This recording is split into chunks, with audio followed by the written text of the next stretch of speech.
देखा महाराज, उन्होंने परमात्मा के स्वरूप को, मन प्रसन्न हो गया। पूछा, प्रभु आपकी आवाज थी? बोले हाँ। अब बताओ मैं कैसे करूं? उन्होंने विधि विधान नहीं बतलाया। ब्रह्मा जी चिंता में पड़े हो, रामार्चा करो। रामार्चा चिंता को समाप्त करने वाली है, रामार्चा करो। यहाँ भगवान विष्णु अपने मुख से रामार्चा का स्वरूप बतला रहे कैसे करना है। रामार्चा का प्रथम स्वरूप यह है कि महाराज रामार्चा करने का जब मन में आया ना, तो आसपास के संत महात्मा वैष्णव उनके चरणों में जाके प्रणाम कीजिए और कहिए, प्रभु हमारे मन में रामार्चा करने का विधान आया है, कभी यदि मौका होगा ना तो हम रामार्चा करेंगे, आप अपने चरण हमारे यहाँ जरूर रखना प्रभु, हम धन धन्य हो जाएंगे। क्यों? क्योंकि आपके चरणों के दर्शन के प्रताप से ही भगवान के पूजन के प्रति मन में भाव जगा, इसलिए आपका सबसे पहले आगमन यहाँ पर बताया है। रामार्चा का प्रथम नियम यह है कि आप जो है वैष्णवों को आमंत्रित कीजिए। राम भक्तान सना हुई, पहला नियम।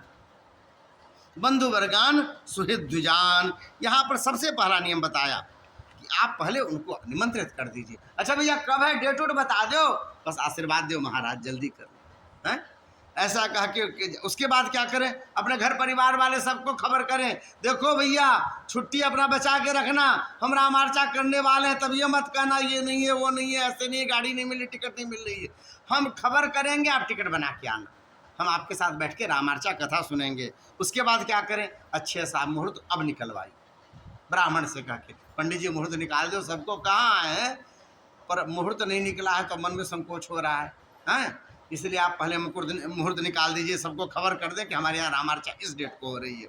उन्होंने बहुत सारे बताए। उसके बाद बताया यस्मिन कस्मिन दिन की बात, महाराज भगवान की पूजा है, जो ग्रह नक्षत्र मुहूर्त नियम सब बनाते हैं उनकी पूजा है, निश्चिंत होकर कर लो, कभी भी करोगे फल आ भी करेगी। ऐसा मध्यान्ह व प्रदोष वा रामार्चाम कार्य सुधी, या तो मध्यान्ह में कर लीजिए, नहीं हम लोग का प्रदोष में रामार्चा चला गया, प्रदोष के समय में यह रामार्चा हुई है, तो प्रदोष के समय में रामार्चा करना चाहिए।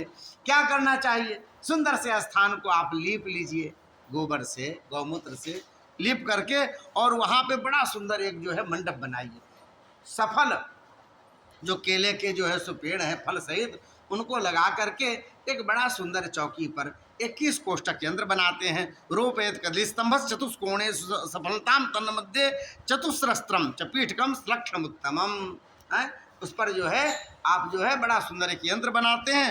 21 कोष्ठम वही यंत्रम तत्रैव कारयेत, चौकोर यंत्र बनाइए, उसमें 21 ठो घर होना चाहिए, हैं? और वैसा करके उसको सुंदर सुंदर सामग्री से सजा करके, और उसमें प्रथम में जो है सो गौरी जी का आवाहन, गौरी जी ही तो पूछ रही हैं, उनका पहले पूजन कर रहे हैं, उनके प्रभाव से तो यह रामार्चा प्रकट भई।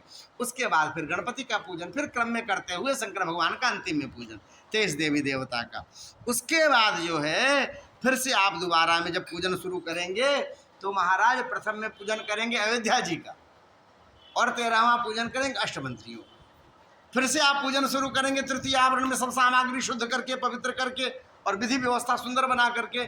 प्रथम आवरण में आप दशरथ जी महाराज का पूजन करेंगे, और द्वितीय आवरण में फिर से किनके पूजन करेंगे, तृतीय आवरण में फिर किनका पूजन करेंगे, अंतिम में हनुमान जी महाराज का। चतुर्थ आवरण में श्री सीताराम जी का षोडशोपचार पूजन का विधान बतलाया है। और सुनो, सुंदर सुंदर सामग्री से इनका पूजन करना चाहिए, खूब सुंदर सुंदर सामग्री से सुंदर उनकी प्रदक्षिणा करनी चाहिए, सब करके पूजन करके प्रदक्षिणा कीजिए।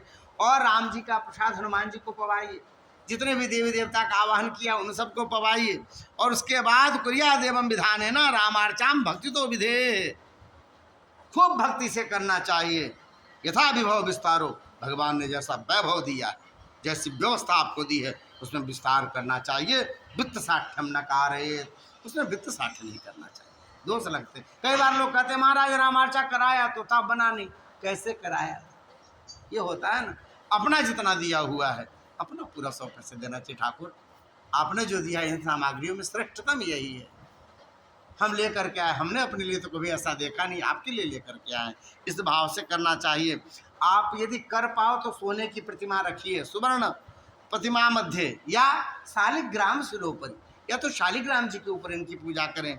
तिलपुंज अथवा पूजा, कोई व्यक्ति ऐसा जो शालिग्राम का स्पर्श नहीं कर सकता, उनके लिए तिलपुंज की व्यवस्था कर दी गई। तिल पुण्य पे उनकी व्यवस्था कर लें, क्योंकि सारे राम जी की सेवा सब जगह नहीं होती, ब्राह्मणों की या वैष्णवों के घर में होता है, पर रामार्चा का अधिकार तो सबको है जी। फिर उनके यहाँ कैसे होगा, वो तो स्पर्श ही नहीं कर सकते, तो उनके लिए तिलपुंज की व्यवस्था बताई। अरे सुनिए ब्रह्मा जी, आपको एक बात साफ साफ बता दें, यह जो आप ब्रह्मा बने हो ना, यह रामार्चा का प्रभाव है। पिछले जन्म में मंदाकिनी के तट पर चित्रकूट में आपने रामार्चा देखी थी, रामार्चा किया था, उसका प्रसाद पाया था। रामार्चा ममाज्ञया पूजा ते तुमहा भाग प्रादुर्भूतो रघुत्तम तुभ्यं वर प्रदानम च दत्वांतर ध्यान मागमत। महाराज, जब रामार्चा पूरा हुआ, भगवान राघवेंद्र सरकार प्रकट भये थे और उन्होंने आपको आशीर्वाद दिया था और आपको वर प्रदान किया था।